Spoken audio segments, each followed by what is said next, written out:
Hello everybody, and I appreciate you all tuning in. Logan back here with another video for you all today. Today I'm going to be reviewing Asobo Studios' A Plague Tale: Innocence. I know I haven't done any game reviews in a while, but as some of you may know, I like doing game reviews on my channel every now and then. As frequent viewers of my channel will know, my game reviews are typically very detailed, and therefore I have timestamps down below in all of them to indicate the different parts of the review, like gameplay or graphics or story, so you can get a breakdown of all the elements. So if there's one part of the video in particular that you're interested in, just go down below and click on the timestamp that is relevant to you. And go ahead at the end and tell me which section of the review was your favorite. Now you might be wondering why I'm reviewing a game that came out in 2019. And as some of you probably know, the reason for that is because this very year, 2022, Asobo Games is planning to release the sequel to the game called A Plague Tale: Requiem with the same two protagonists. Now, I'm going to say a lot more about what we know so far about the upcoming sequel towards the end of the video, but there's a timestamp down below if you're interested in that part the most. Without further ado, let's get into the review. So first up, I just wanted to talk about the performance of the game, how it runs on different PC hardware configurations. So I tested the game on two different gaming machines, one of them being my mid to high-end gaming desktop, and the other one being my mid to low-end gaming laptop. I'm not going to go over all the specs, but the desktop has a 2070 Super, the laptop has a 1650 Ti, so there's quite a big difference between how the two machines performed. And here are the frame rate results of how the game performed on both of the machines. The game was playable on both machines with ultra settings, so even if you have a computer with a significantly worse graphics card than the 1650 Ti that my laptop has, it should still be able to run the game fine. It's not a very demanding game, and if you have something even close to 2070 Super, perhaps something that is even better, then your average frame rate will be at 100 or above even at ultra settings. The game ran pretty well on the laptop at ultra settings, all things considered, and that 0.1% low of 8 FPS did not seem to have that severe real-world consequences. That said, if you do have something like a 1650 Ti in your gaming computer, I highly recommend not running the game at ultra settings. This was just sort of a worst-case scenario test. But yeah, overall, this game runs very well, even on mid to low-end hardware. So as long as you have something that isn't super low-end, you should be able to run the game by turning down the settings at a respectable frame rate. Now I just wanted to talk about a few performance quirks about this game. This is something that sometimes I think gets an underrated importance when it comes to the quality of a game. Running smoothly is important for a good gaming experience, no matter how good the game is in other ways. The game does have a tiny bit of infrequent micro stutter, especially on lower spec machines like the laptop that I tested on, but many games have a lot worse micro stutter. It's just tiny little hitches every now and then that are hardly damaging to the gaming experience, but I thought I should mention it. Sometimes also when exiting a cutscene, there's a very short but more severe stutter that does not come back at other points in the game.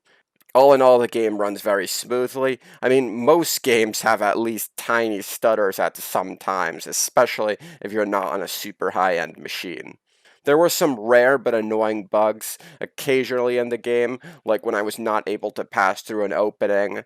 And there was also an even more annoying glitch where I was supposed to push down a bridge, but the AI character was not helping me push down the bridge as they were supposed to, and I looked it up, and apparently it's a glitch that people were talking about online, and it requires resetting to the last checkpoint and doing things a bit differently to prevent this from occurring. But once you know that, you can get through it okay. It's just a minor annoyance, and it only happened that badly one time throughout my time with the game. Overall, I cannot complain about performance.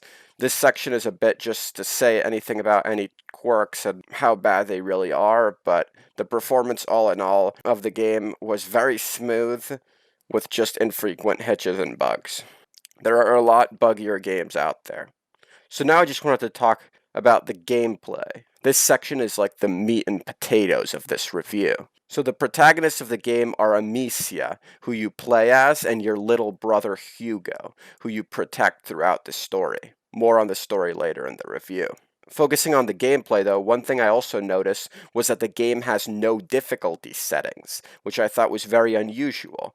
But I don't think it was so bad since the game's difficulty seems to be at a good level, and I think a lot of people would still find the game enjoyable at the difficulty level that it's set.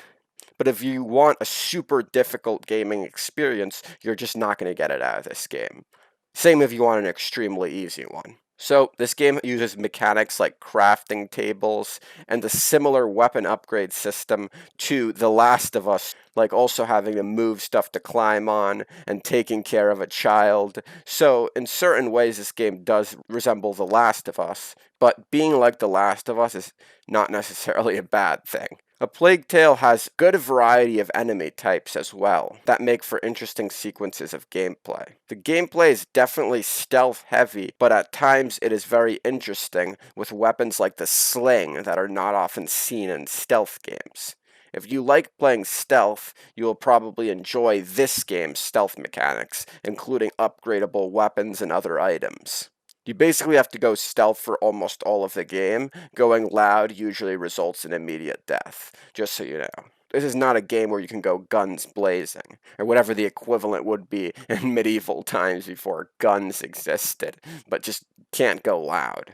And even the sling makes noise, which is why you even have to be careful about that. And the game does not allow you to use weapons to their full potential until later on, which gives you time to adapt and develop new strategies, and it makes for very intriguing gameplay.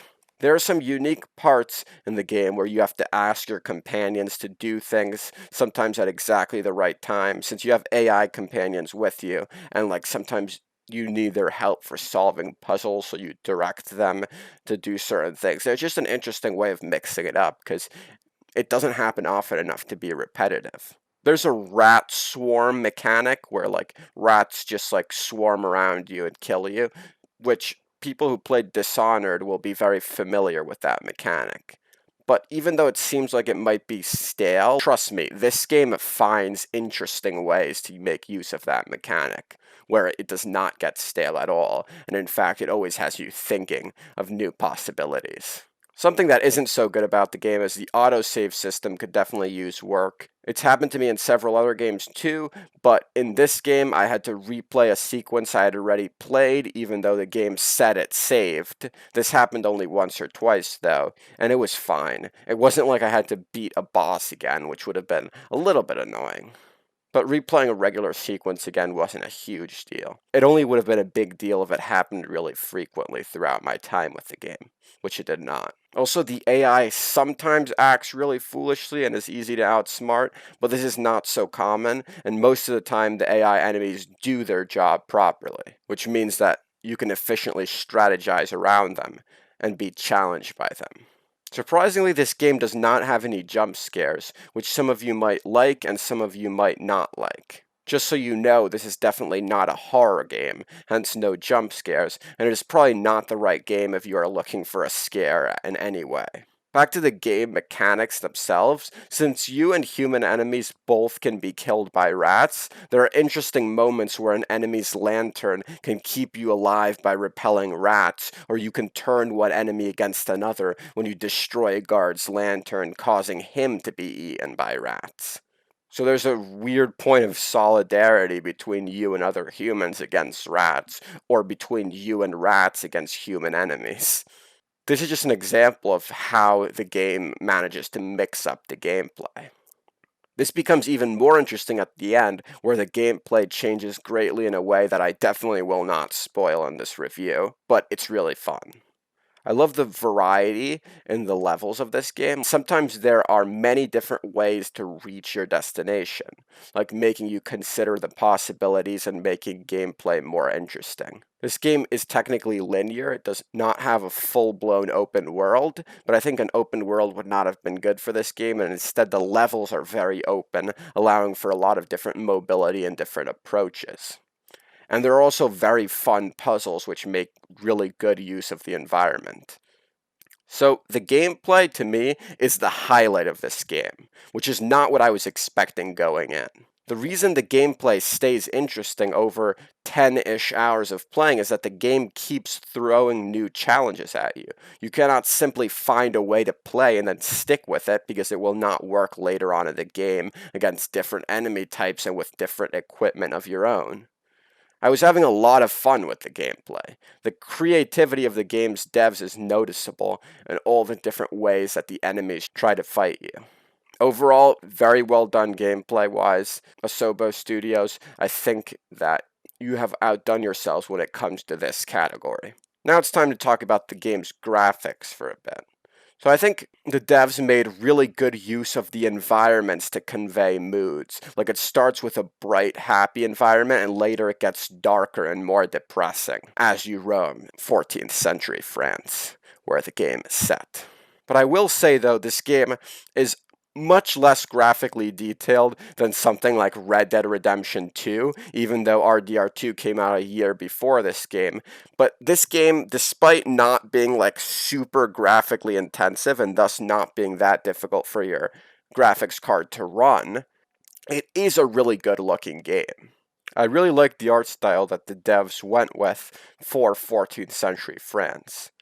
However, certain things about the graphics, like one thing I decided to put in this category was that when you get caught by a soldier, sometimes when you're in stealth, the animations can be really bad. Like maybe the soldier will stab the air and it'll like show you fall anyway and you'll die. Like it's just stuff like that.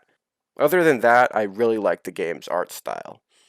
Even though this is not the most graphically detailed game at all, the devs took time to make very well made character models and environments. The art style fits well with the atmosphere of the 14th century and the Kingdom of France torn apart by plague and war. Alright, now it's time to talk about the story. Amicia and Hugo, the two protagonists, Amicia being the playable one throughout the vast majority of the game, are the children of the great French aristocratic family called the Derunes. Their father, Robert Derune, was a famed soldier close to the French king Philip VI. At the beginning of the game, though, this wealthy family's fortune starts to turn as the French kingdom starts to be torn apart by plague and war. I'm not going to say any more specifics about the story because I don't want to spoil anything, but that was just a brief intro to what the characters you'll be playing with are like. Now, a real missed opportunity, I think, for the devs of the story was that when the loading screen comes up every time you decide to go back into the game to play a bit, it'll give you a little bit of like a synopsis of what's happening in the story right now, which might be something that wasn't actually mentioned in the game directly and is pretty interesting to read, but that loading screen just appears for like a second if you have a quick SSD and you're not able to read it. So I really wish they fixed that so that we could actually get all of the story, and not just people who have super slow HDDs will be able to read everything about the story. It's just a small thing, but it would have been nice if they just stopped once the loading was over and had a continue button so that people got a chance to read what they were saying about the story and they could get all the context about the world. One thing I did really like about the story, though, is that it's very interesting to hear the conversations between the playable protagonists, Amicia and Hugo, her little brother.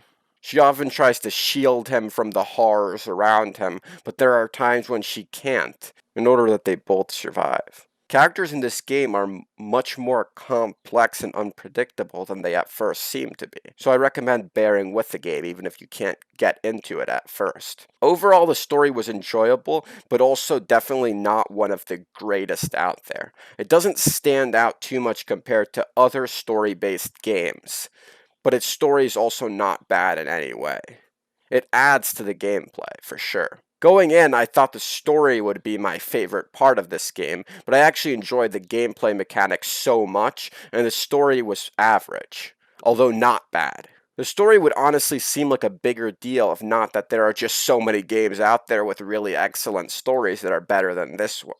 The story ends in a fairly satisfying way that definitely still leaves room for a sequel, which we should be having later this year. Now, there's a little bit I would like to say about the historical accuracy of this game. So the game takes place from 1348 into 1349, at the height of the first bubonic plague epidemic in southern France. Although the plague in this game does not work quite the same way as it did in actual history. So, most games set in medieval times, as I'm sure most of you will have noticed, involve lots of elements of fantasy, think The Witcher or Skyrim, and it's nice to have one that does not, for an interesting change, though there is nothing wrong at all with fantasy.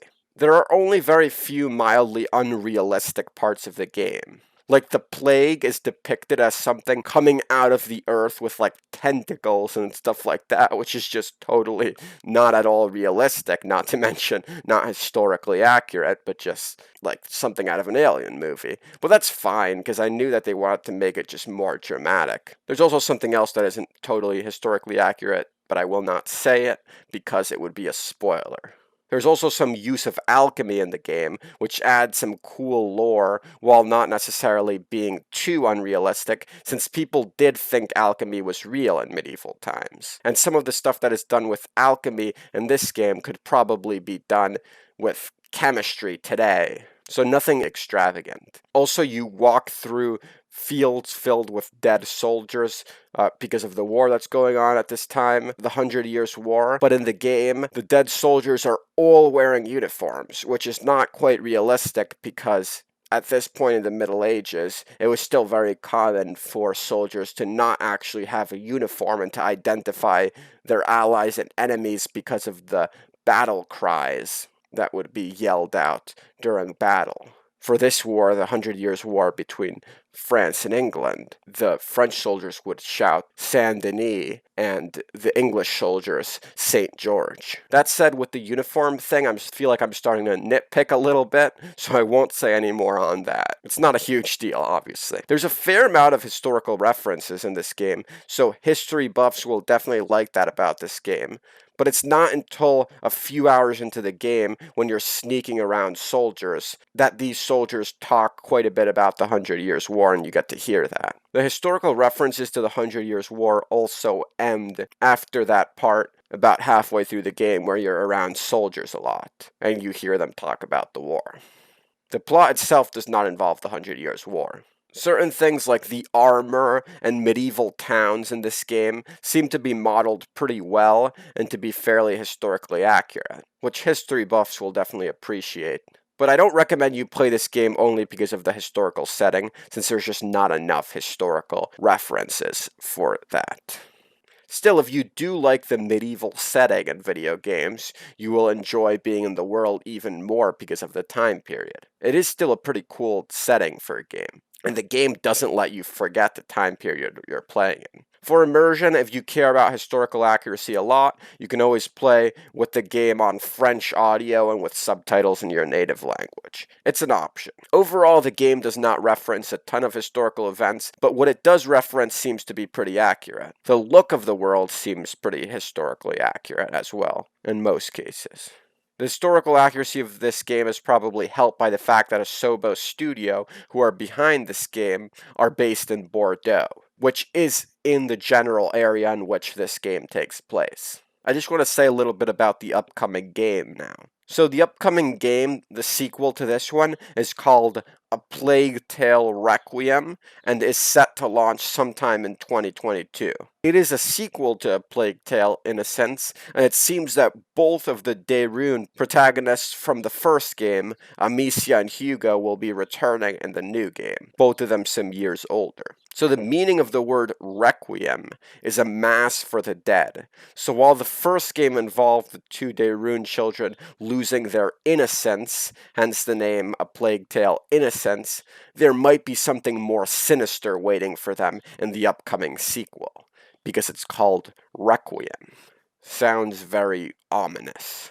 I will not say any more about that, since there is something I do not want to spoil for those of you who have not played the first game yet. Amicia is shown with a crossbow on her back in the trailer for the new game, which indicates that Requiem might involve more combat and less sneaking past enemies. I do hope that the new game continues to throw the player into new types of challenging situations. So I'm glad to see a crossbow will appear in the new game to mix things up from the sling of the original game.